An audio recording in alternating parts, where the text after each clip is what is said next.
Lords and ladies, peasants of Nottingham, and visiting festival goers, I'm the Lord High Sheriff of Nottingham, George Monsoon. In just a moment, our glorious Regent Prince John will make his morning appearance in our castle courtyard.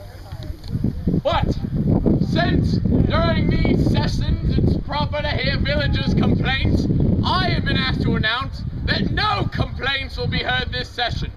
In fact, with the prince's mood as black as it is, I'm assuming the only complaints we'll be hearing are his, and a lot of them. I see your sardonic wit is as sharp as ever, my Lord High Sheriff. Lords and ladies, Lord Maddock, the tax collector. Yeah. Lord High Tax Collector of Nottingham, Sheriff. Remember, His Highness recently awarded that addition to my title.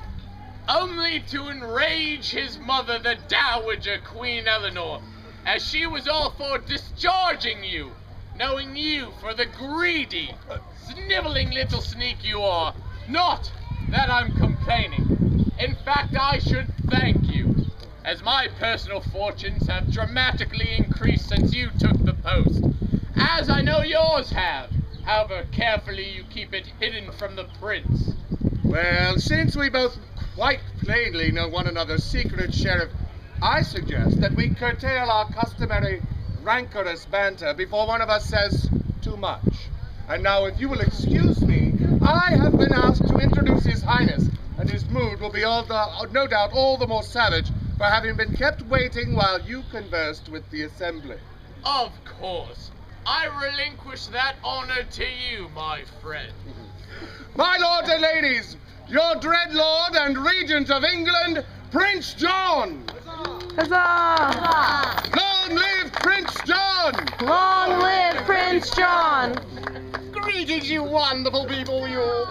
It is a great pleasure to look down and see in your smiling faces and know the loyalty that this crown instills in the hearts and minds of the English people. As it is too nice a day to hear complaints, let us sit back in comfort and get to know one another, shall we? Oh, Sheriff Maddox! Good morning, my friend. As I was just telling these charming guards of yours, Sheriff, I'm so eager to see both of you. We have great plans to discuss this day. Your Highness, this is a surprise. At least, you are in a far better mood than we expected to find you, Your Grace. Yes, the springtime peasant festival usually puts you in such a state. We were expecting the worst, certainly not this, whatever this is. Yes. And what about that notorious... Oh, why shouldn't I be happy when everything is so perfect?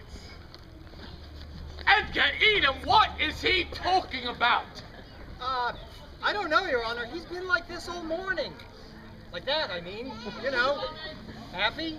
It's strange. It Faire scared me out of my skin to see that thing on his face. What thing?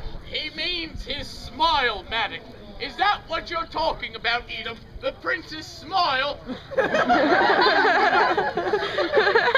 Aye, he's been doing it all morning, non-stop. Yeah, ever since that little man showed up, right, Edom? Aye, that little man did that to our prince. Ruined his face, he did. What little man? Are you drunk? What are you two idiots talking about? The guards are referring to me, Sheriff.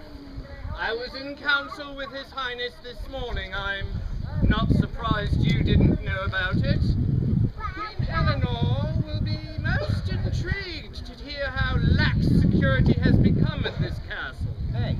She's always been of the opinion that her son, the prince, took unnecessary and expensive measures for his personal safety.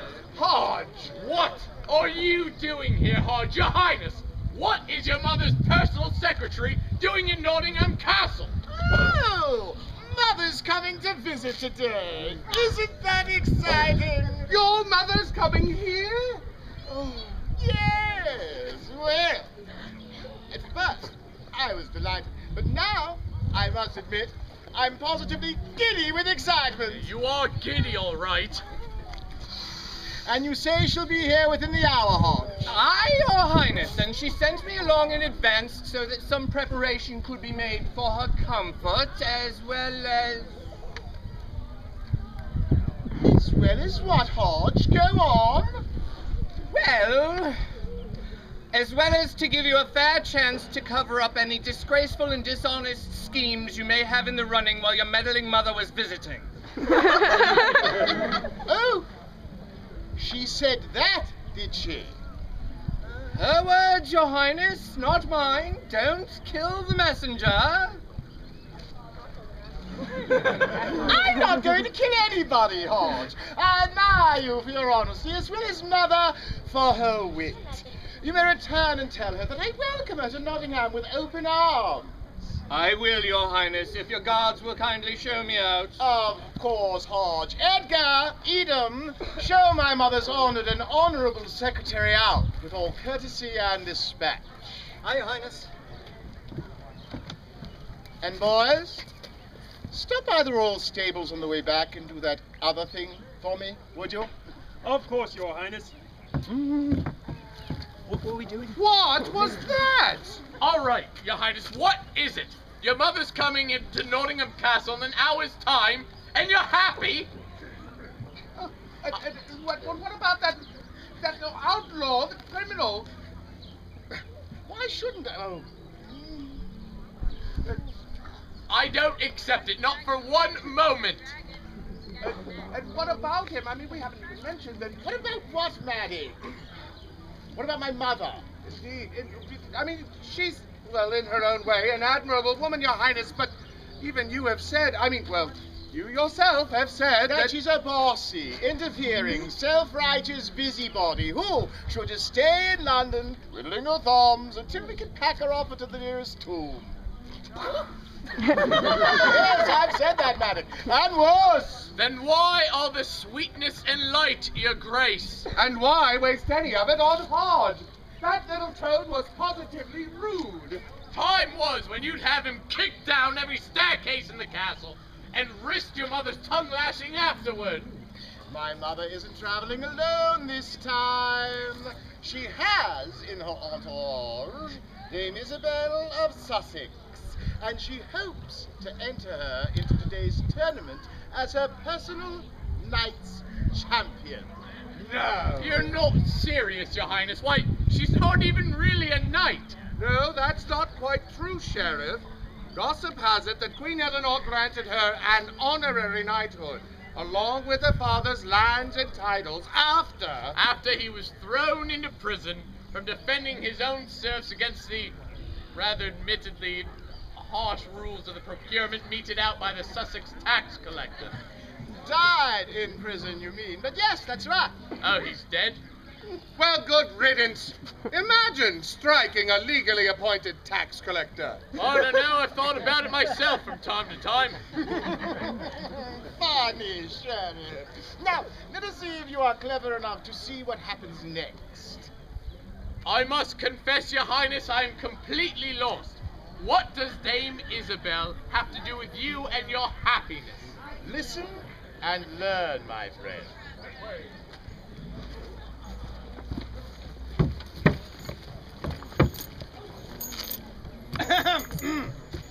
Your Highness, Sir Marcus the Baron of Bancroft. Excellent. Welcome to our little gathering, Sir Marcus. Rise and listen to me. As I have just informed my Lord High Sheriff and Maddock here, my mother, Queen Eleanor, hopes to enter into today's tournament Dame Isabel of Sussex. What?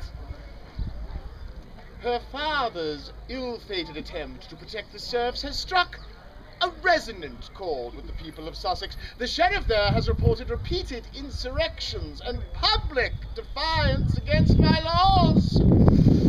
Her name and her story are spreading throughout England. Indeed, our dear Maddock, gossip monger that he is, probably heard of it before I did. It matters not, Maddock. Just shut up and listen.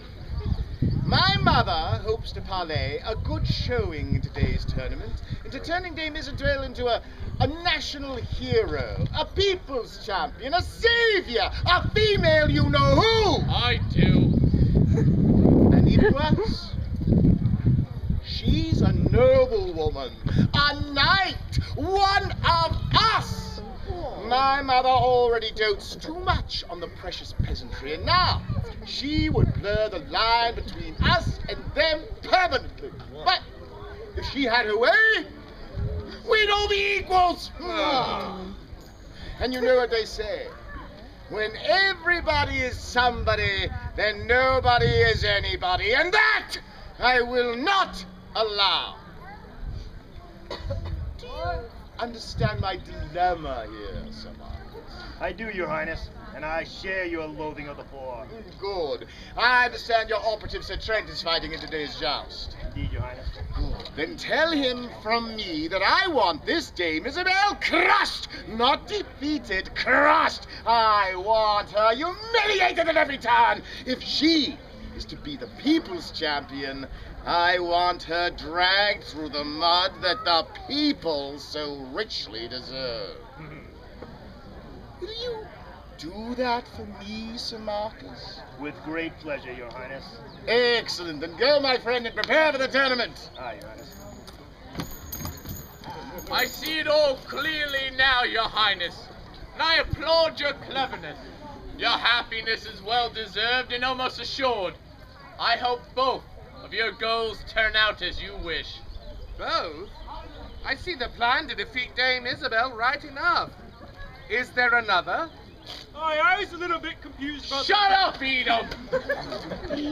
The second goal is the one nearer and dearer to our prince's heart, if I'm not very much mistaken.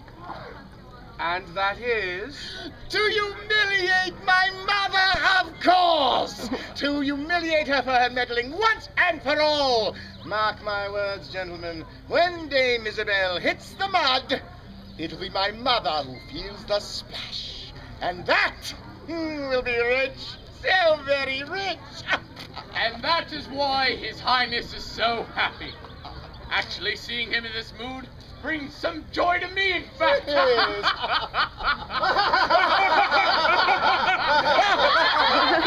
don't know, Your Highness. What? Who? Medic, can't you just join in our collective joy for once, you simpleton? I've been trying to ask you all morning, Your Highness. The people already have a champion. What about Robin Hood? What about it? This is the Robin Hood Springtime Festival, isn't it? And we haven't even mentioned him yet. When does Robin Hood enter the story? As always, probably when we least expect it, Maddock. But he can't help this time, Maddock. Today, the hopeful peasants will see their newest champion face the might of the English nobility in fair combat, and they will watch her die! Yes, die! Dying's fun as long as it's not. I like dying. Make a point of that.